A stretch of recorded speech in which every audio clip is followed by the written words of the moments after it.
fine. Hello, my strong friends. In today's video, I'm doing an Instagram experiment because... Why am I doing this? You know, I had an identity crisis recently, and my social media personality definitely was a huge part of that. So, sorry. It's not a real backdrop. I feel like I'm taking the role of just fucking around at this point. Why not? So today I'm gonna do an experiment. I actually stole this idea from a couple of other YouTubers that I've seen do something similar, but I wanna do it because if you're new here, I'm a fitness influencer. And everyone knows that fitness influencers have the hardest job of all influencers because you have to be everything to everyone. I'm joking, it's not really that hard, but like a mixture of lifestyle, but also fitness, informational, but also aspirational. I don't know. Maybe that's why I had an identity crisis. Anyway, let's stop making fun of that. Today, I'm going to explore which posts perform the best on my page. Now, I'm gonna look at like likes and shares and followers and all that stuff. Obviously, I don't think that that's that important, but I do find it interesting. My professional background was in design and marketing, so I'm pretty much a professional at this point, okay? Speaking of marketing, if you like my t-shirt, yep, you read that right. It says One Strong Bitch. We just restocked this shirt along with some other One Strong Bitch merch on my store, Strong Supply. So it's strongsupply.com. So if you want to check that out, then click the link in my bio. Okay, now that we've got the advertisement out of the way, let's jump into the first post. Before I get into the individual photos that I posted, I do want to give you my hypothesis. I believe that the best performing photo will probably be a bikini pic. I think generally those photos do the best on my channel. Now, if you look at your Instagram insights, if you have a business account, you can do this. They give you actually a lot of information, and you can look at all of your content posted within the past year or even the past 2 years. You can sort it by engagement, how many people are liking and commenting, by how many follows you got from that post, how many impressions, so how many people who maybe weren't following you actually saw it. So did Instagram push this to your followers and other people on the Explore page? For this video, we're gonna look at a couple of those different metrics. For me, since I'm a fitness coach and my goal on Instagram is kind of to market people to my merch or market people to my coaching, a sort of amendment to what I just said there, I think because I'm looking at the analytics of all of the posts and like looking at the numbers, I kind of equate it to like the business side of what I do. Obviously, I don't just post on Instagram and YouTube to sell merch or sell coaching. I really do it because I love talking about lifting and I want more people to know about lifting. Obviously, that's a great benefit, but that's not the only reason why I post things. Okay, I hope that makes sense and doesn't make me sound like the worst person ever, because I feel like I did sound like the worst person. Okay, bye. I like to look at how many people followed me from that post. And if you organize in that way, the results look completely different. Surprisingly, my most followed photo or video is just this bicep workout that I did. It was a collaboration with my friend Casey Mitchell. Follow him if you're not already. It's kind of surprising that although this post didn't get that many likes, it is the post that generated the most follows. We'll take a look at a couple of the different metrics that Instagram offers us to see. It's kind of easy to understand which posts are going to perform the best. Usually if there's fewer clothing, then it will do fine. What I really want to see is, does it matter if I even post fitness content? I'm going to bet that the best performing one will be the one where I'm probably wearing the least amount of clothes. Let's see if I'm right. Posting my first photo I took at the Blue Lagoon. I wanted to turn the experiment on its head, and I'm actually wearing no makeup at all, not a drop of makeup, but am definitely in a bikini. I did kind of mention that I'd always wanted to go to the Blue Lagoon, and it's just a cool kind of Instagram worthy place, so I'm sure a lot of people will relate and or have already heard of it. Since I don't have on any makeup and my hair looks really terrible, I'm 100% sure that if my hair was done and I had some makeup on, that this photo would do really well. I think my body looks pretty good, like the pose that I chose. So hopefully we'll get some hashtag body goals support and we'll see what happens. Generally, if I weren't doing this experiment, I would look at this photo and think that it performed really well, and it did. So I'm pretty happy with that. It's kind of a no-brainer though. I'm not really surprised with the results. Performed exactly as I thought it would.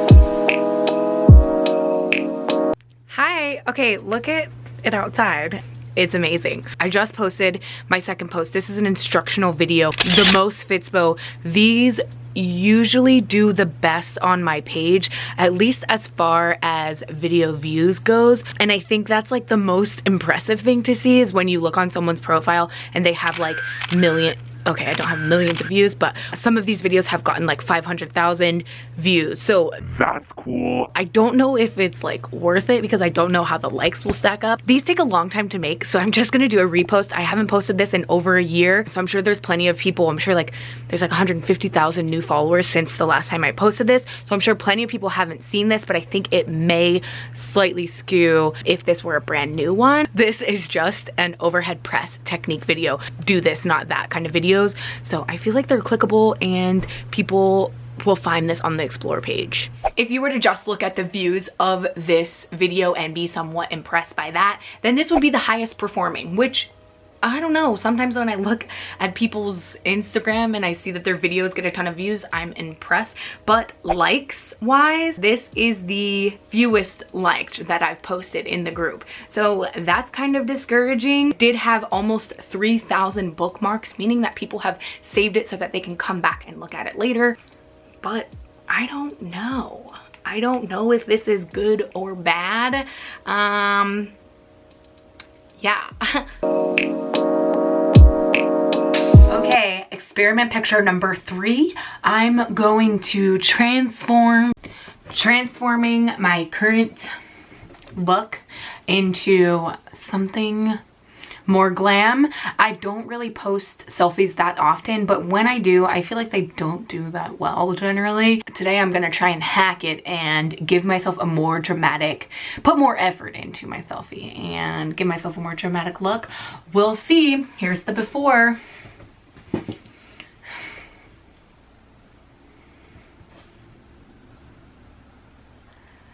Okay, my hair is done. I'm watching this queen see if she can teach me how to do my makeup. Whoa, it's kind of intense.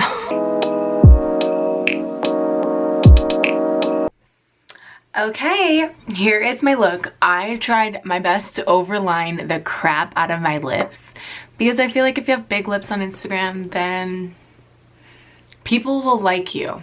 Have you ever noticed that like all pretty people look the same?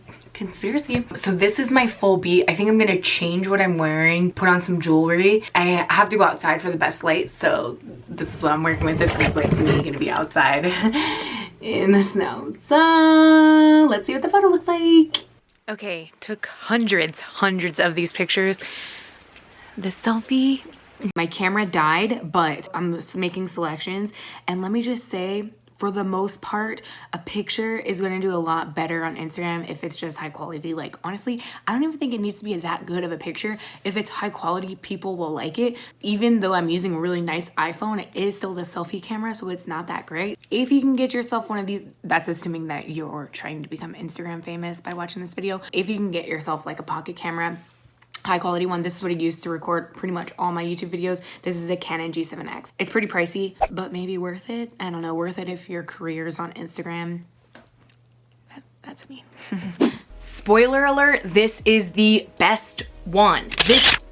A selfie is the best one. Non-fitness content, and it's a selfie. I won't lie, I do look really good in this photo. This post has done better than any of the posts that I've posted in a very long time. I think this does have a lot to do with the fact that I'm wearing more makeup than usual, something that I don't really do, more makeup than usual. That kind of implies that I don't usually do it. I will assume that putting yourself outside of your comfort zone or doing something somewhat surprising so that your audience who's kind of used to seeing videos of you lifting or fitness videos from you, maybe when they see you out of their element, it kind of stops them and they take a minute to look. But it's kind of difficult because you can't just keep doing that, because then you just become like a makeup beauty guru. I don't know, but I am shocked that this one, the Selfie of all of them, is the one that did the best, even more than the bikini pic. So it just goes to show that you don't really have to be naked, you just have to be really, really pretty.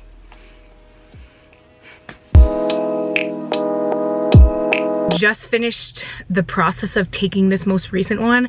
This next one, am I zoomed in? That's better, geez. This next one is taking a gym selfie, pretty much what every Fitspo lives and dies for.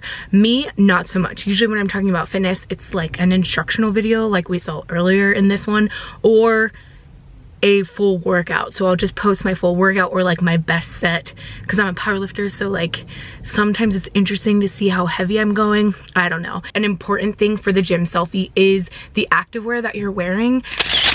I tried a little bit for this one, like I'm wearing a printed pant, but it's not the most exciting. I tried a little bit, at least I'm not wearing just plain black pants. Also, I hope that no one saw me taking pictures in that gym, because it's embarrassing. Because literally I took pictures for like 10 minutes one time I got there. I spent 30 minutes working out. I just did a shoulder workout and then another 10 minutes trying to take the picture. Hi, I'm an influencer. Okay, give me a break, get over it. Now for the conclusion. Like I said, there are a couple different ways that you can look at how well these performed. They do kind of change depending on what you're really looking at. It's kind of still hard for me to figure out exactly what is best for me. Looking at solely likes is not the most beneficial for me. It's an ego thing that everyone else can see, but I'm probably not gaining that many clients or potential clients or people who are interested in my merch by just posting bikini pics. That's not the only reason why I don't just post bikini pics. I mean, I don't have anything wrong with a bikini pic. I think post whatever you want, whatever you feel most comfortable doing. But I try to get a good mix of like fitness related content and not fitness related content, just to switch it up. Overall, looking at what performs the best for a fitness influencer, fitness related content or not, depending on what you're looking at. If you're just looking at likes, then surprisingly the fitness related content does not perform as well. It was the bikini pic and the selfie that were my best performing. For the most part, if I'm looking to get more active people following me or more people who are interested in fitness or working out or tips to working out, because I give people tips to work out for a living, so it makes sense that I would post stuff about that. Does that make sense?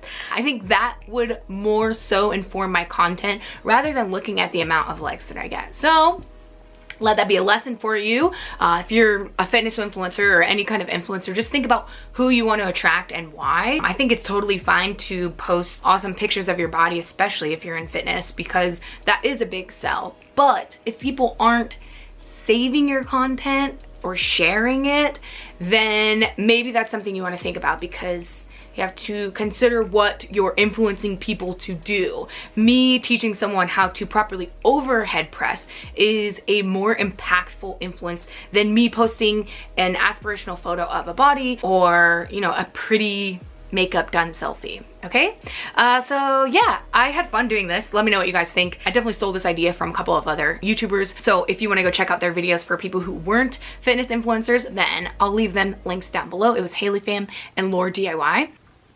Okay, I think that's all. Okay, I'll see you guys in the next one.